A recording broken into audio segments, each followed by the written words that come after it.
Hello, everyone. This is Professor Halterman. I've started teaching a lot of online courses, and I know occasionally people miss classes.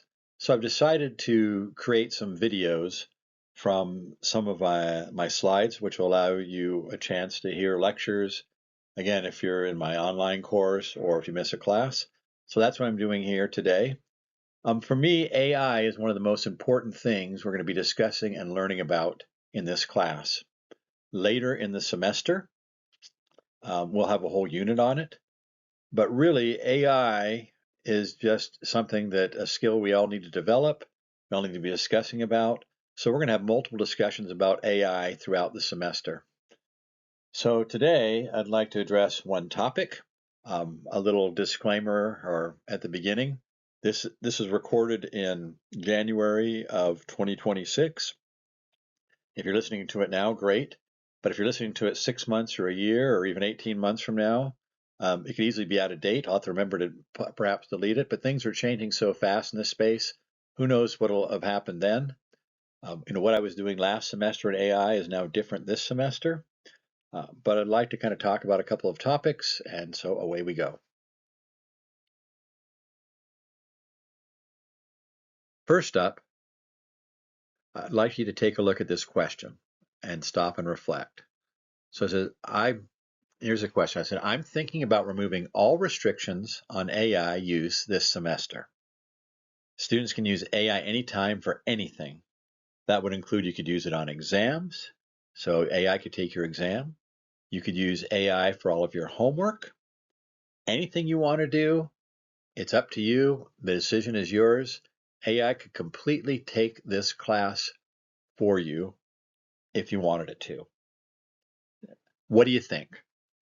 So I'd like you to pause and just think about that for a minute. When I did this in class, I did a Slido and had people put up their comments.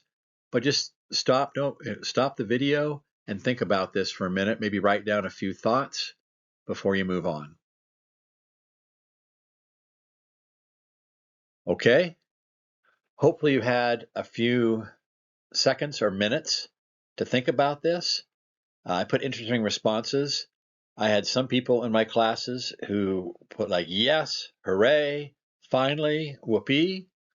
There were some others who wrote up there, could have some interesting ramifications, and others who said, no way. So it was kind of mixed, but overall it was pretty positive, right? So interesting responses that came. So because of that, I thought, well, let's take a deeper dive on this, right? Because on the surface, that sounds kind of great. Excuse me. Automatic A, AI does your homework. Wow, your GPA would soar. Would that be amazing? But let's take a look at what would that mean. And by the way, AI did help me with the presentation. Most of the thoughts are mine, but it did do some of the diagrams and drawings. But let's take a deep dive and take a look. So first of all, I would ask you, do you like to dance? And let's hypothetically say that you are going to take a dance class, right? You sign up for a dance class. What would that look like under this scenario? And we'll move to the next slide.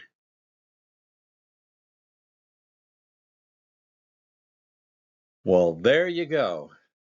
You're one of those folks sitting on the bench, and your AI, now we're going to imagine this is a few years in the future, and your AI is kind of represented by a dancing robot or a robot. And we may not be too far away from that, but your AI robot has signed up for the class along with you. So you get a chance to sit there and watch them. Your robot is amazing.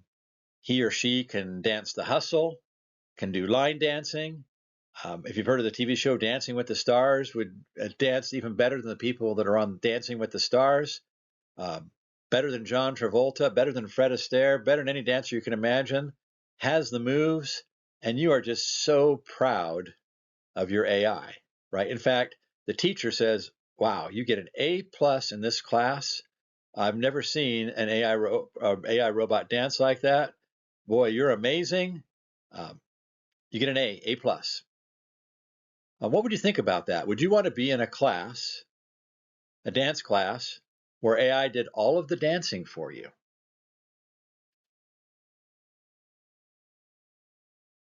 Actually, I hope you would not.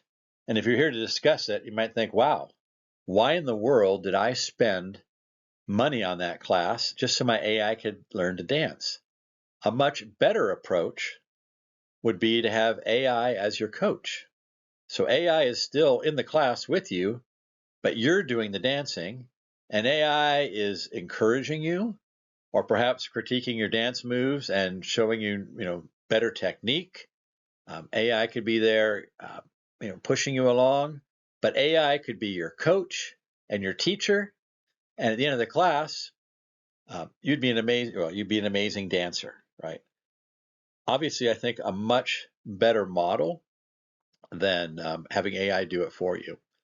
And I'm going to sidetrack here for a second. So if you want to move on, fast forward, you can.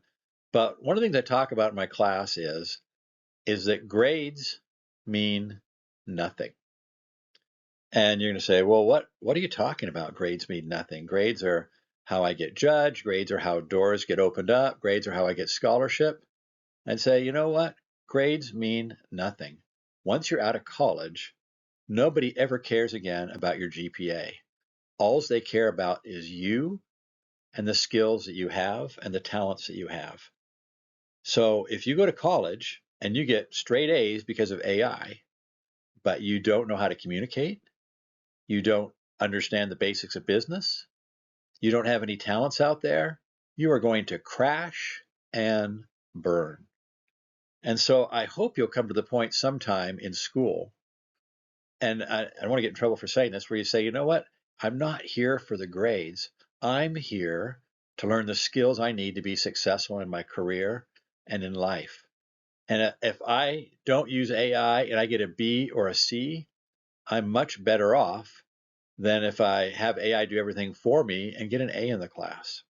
Now, real quick, remember, we're going to use AI in this class. I'm not banning it, but part of this exercise is for you to determine how are you going to use AI. Okay, we just went through a dance class. So now let's say you're going to sign up for something different. Instead of a dance class, now you're going to go to the gym. Now, hopefully we have some gym rats out there. So get really excited because you're going to work out and you're going to become fit, and we're off to the gym. Well, and once again, AI is taking your fitness or your gym class for you. You have an AI who is exercising like crazy. Now, you're really proud of him or her. Can run 25, 30, even 40 miles per hour on the treadmill, can do 100 pull-ups without breaking a sweat. In fact, robots don't even sweat, right? Never seen anyone do curls like that. And you're thinking, this is amazing. I have the most fit robot ever. In fact, setting some world records as far as fitness. So how do you feel, right? You just paid for this class. What kind of benefit are you getting from AI taking this fitness class? Obviously, you can see I'm kind of being a little bit facetious here, but are you pretty excited to be in this class? Are you pretty excited for AI to do it for you? You got the A, you're getting a good grade, but has it helped you at all? Obviously not. Let's look at a better model. What if AI is reviewing your work or being your coach again? So, for example, you look at your form of curling barbells and say, you know what?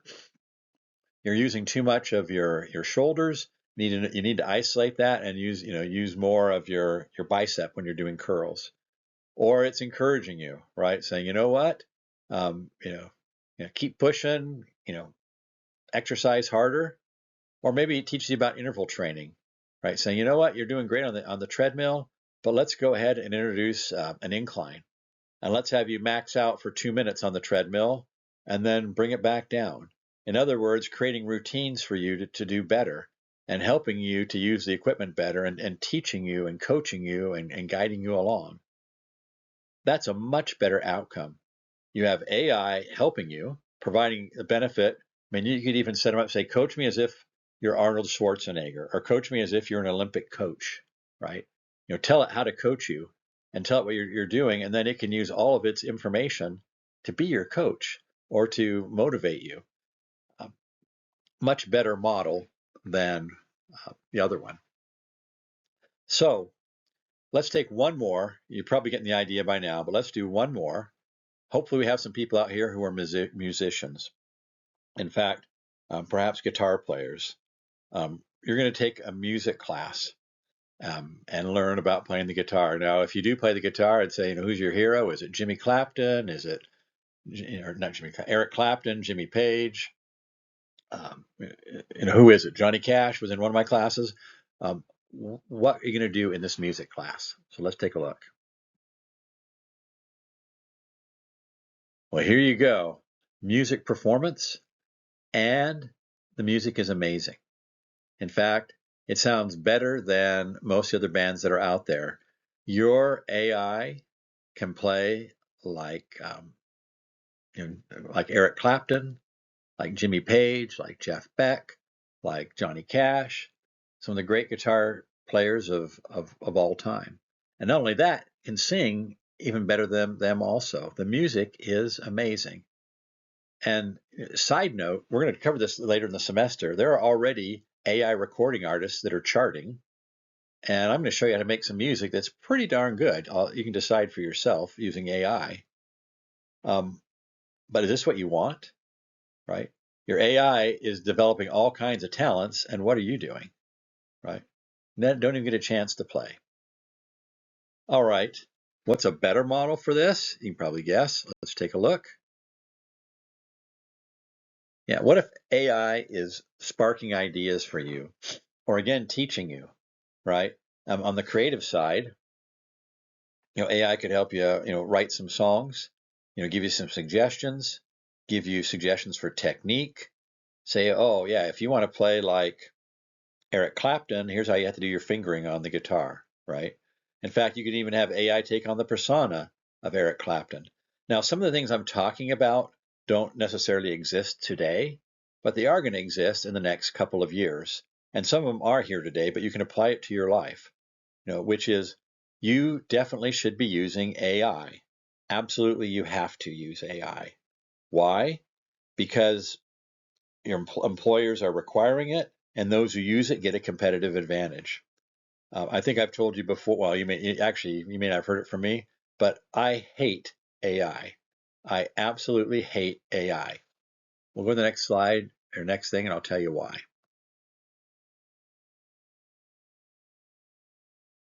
I hate AI because I used to work in Silicon Valley, and I know the people who were there. And we're going to have a later unit where we're going to talk about social media. And I know what they did with the cell phone, how they purposely built in addictive routines and programs to get us addicted to our cell phones. We're going to talk about the anxious generation later in the semester.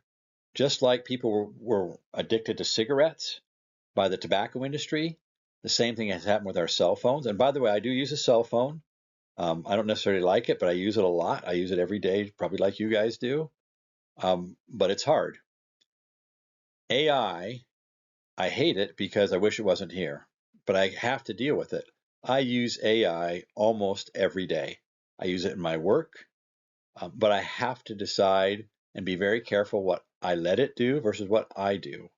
And we'll talk more about it in our unit, but people who use AI start to get dumber, right? They start losing skills. You have to be very careful. And so I also come back and I ask this question, just because AI can do it, should it? Right. And I'm going to make another prediction here for you, which is within 10 years, AI will be able to produce robots that'll be better parents than we are. And you might be saying, well, no way. Okay, maybe it's 15 years. I don't know if it's 10 or 15, who knows?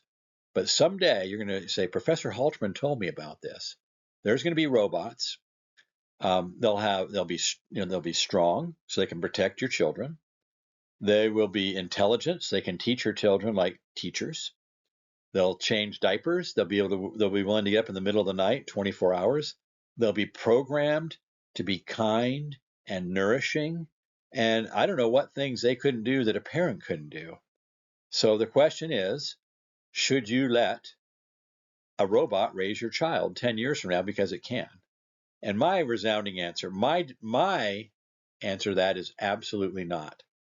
I have 6 children, and I would never, ever, even if they would be a better parent, I would never cede that responsibility to the robots. Because number one, I want that responsibility. And number two, I just think it's wrong. Now, each one of you is going to have to make your own decision. I cannot decide your morals or your ethics for you. But I would venture to say just because AI can do it doesn't mean that it should. Another thing I'm going to say right now is I guarantee in my class of 240 students right now, if I go by statistics, there are multiple people who already have AI girlfriends and boyfriends. They may not know it completely. I know I've been invited multiple times by AI, by these beautiful girls who are 18 and 19 and 20 years old, to be my mistress, to be this, to be that. If I was 18, who knows what I would have done? But it's similar like smoking. My dad ended up becoming a chain smoker. He did quit, but he started when he was 15 because he didn't know what he was doing, right? We have to be careful. Just because AI can be your boyfriend or girlfriend, or your best friend, or your nanny, or your mother, or your father, doesn't mean it should do it, right? And I hope, and part of this lesson is I want you guys to think about it. And maybe some of you are going to say, hey, it doesn't matter. But my hypothesis is, hey, it should be a tool for us. It shouldn't live our lives. It shouldn't take over the roles that we're doing. That's my belief. I respect your belief to do something else. But part of this exercise, part of this thing is I want you to think about it, right? Part of the reason I'm doing this is because I think with the cell phone, it kind of snuck up on us. No one really thought, how should we use a cell phone? We have to be much more thoughtful in how we use AI. Just because everybody's doing it doesn't mean that we should. Honestly, like I said, as a tool, I use AI a ton, right? This whole presentation was done with the help of AI. It would have taken me 5 times, 10 times longer to do it without AI. The pictures, even some of the content. It didn't just write it though. I mean, I was using my thoughts and my ideas to make it happen, and it made it go much faster. Employers are going to require it, but you need to too. Anyway, I'm going to pause here. We'll move on to the next slide. Otherwise, this video is going to be way too long.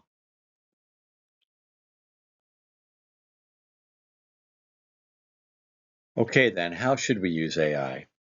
As a coach, a reviewer, an idea generator, a tutor, right? A debugger, practice partner. I give you a bunch of ideas here. AI should be a tool, a help, a booster, but not a replacement for you, right? It's not real. It's bits and bytes. AI is not real. Sometimes it feels like it is, and we already had people who are thinking it is. Like I said, we talk about the people who get boyfriends and girlfriends and all of a sudden start believing that this is really happening. It's not real, right? But it's amazing. It's some of the most amazing technology that I've ever seen. I can't believe how fast technology has leapfrogged and can do some amazing things. I'm going to give you an example of just one. In fact, I think this is an awesome opportunity for you guys to exploit AI to do some amazing things. But here's what I did. Um, Last summer, I took my resume and all my interests and all the things that I'd done, and I loaded it into AI and said, give me, based on the talents and experience I have, give me 10 or 15 ideas of things I could do to make money. And I was floored. I was floored at the quality of the ideas. It talked about using doing micro consulting and this and that. I mean, I didn't do any of them because I didn't have the time, but the ideas it generated was crazy. Meaning, I would have been willing to pay 5 to 10,000 before AI. The information that it gave me, I'd have been willing to pay $5,000 to $10,000 for that information. It was of such a good caliber, right? So if you're interested in starting a business, it could be your coach, right? As an example, you want to go out and do a pop-up business, perhaps, and you don't know what to do. Well, you can start having, hey, AI, what would my business plan look like? What should I do? It does some amazing things. I'm going to try to help you learn those. So AI can absolutely do some really good stuff, but it shouldn't replace you. And especially for your classes, like your classes you're taking, you got to just say, you know what? Even though AI can do it better, I'm going to do it because I want to have that skill. I'm going to give you one example of how AI has wiped out a skill that used to exist among people. It's a skill that I have that I doubt any of you have at all, but I'll go ahead and share it with you. When I was 16, I was growing up in the San Francisco Bay Area. And during that time, I got my driver's license. We didn't have any GPSs at all. And so we just kind of drove by learning the area. Well, within a couple of years, I could find almost any street in the Santa Clara Valley, which had over a couple million people. And even to this day, I pretty much have the entire San Francisco Bay Area mapped in my head. If you want to test me on it someday, ask me. But I grew up at 2360 Van Avenue. Let's say I wanted to go to Valley Fair, which was like 12 miles away. Right now, this is like 50 years later. In my mind, I can see, okay, I'd pull out of my driveway, I go down, make a turn onto Branham Lane. I take Branham Lane all the way down to Lark Avenue. Lark Avenue, I would get on to Highway 17. Highway 17, I would take that for about 6 or 7 miles, but I visually knew where I was until I got to the Stevens Creek Boulevard exit. Get off the exit at the turnaround, go down just a quarter of a mile. Don't go in the first entrance, go in the second one because that's quicker. And I'm right there at Valley Fair Shopping Center.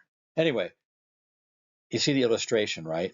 I can find any place, and I've gone back to the Bay Area. I don't need a GPS because I know where I am. I mean, there have been some changes over time, but I know where I am. Yet now I've kind of lost that skill. I've lived in Ohio 7 years, and I still don't know how to get around Toledo, right? Because I use the darn GPS all the time. Now you could argue, hey, we don't need to have that skill anymore, but it was a great skill to have. And I doubt any of you have that skill or the ability to be able to navigate without a GPS, right? Maybe, maybe not. But I can, and I have mental maps in my mind for places I lived.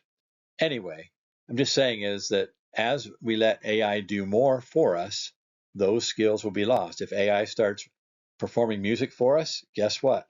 Humans won't do it anymore. If we start having AI do all of our dancing or our movies, who knows? These are questions you guys are going to ask, but I think in your own life, don't let AI steal talents and skills that you want to be developing. Okay, next slide. So wrap up, right? Those are my ideas.